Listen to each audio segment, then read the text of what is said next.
Hello friends, welcome to my new blog. এর আগের ভিডিওতে আমি দেখিয়েছিলাম হোটেলের লবির একদম সামনের পোর্শনটা আর এন্ট্রান্সটা। আর আজকে এখন আমি তোমাদের দেখাচ্ছি লবির ঠিক পিছনের দিকটা।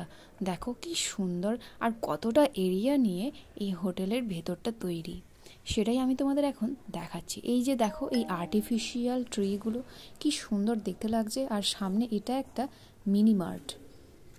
এই মিনি মার্টে ওই টুকটাক যেমন খাবার, জল থেকে শুরু করে চিপস, এই সমস্ত কিছু ছিল। আর ব্রেকফাস্ট শেষ করে আমি আর বাবু চলে এসেছিলাম সুইমিং পুলের দিকে। পুলে ভীষণ রোদ ঝলমল করছিল, সবসময় ঘরের মধ্যে আবদ্ধ লাগছিল, সেই কারণে আমি আর বাবু দুজনে মিলে পুলে একটু চলে এসেছিলাম। এই হোটেলের একটা সুন্দর জিনিস হচ্ছে মহিলাদের জন্য আলাদা পুল আছে, সেটা একদম আলাদাভাবে পার্টিশন করা, সেখানে পুরুষ নিষিদ্ধ। আর বাচ্চাদের জন্যও আলাদা পুল আছে, যেটা সব হোটেলেই থাকে আর কি। সাবস্ক্রাইব।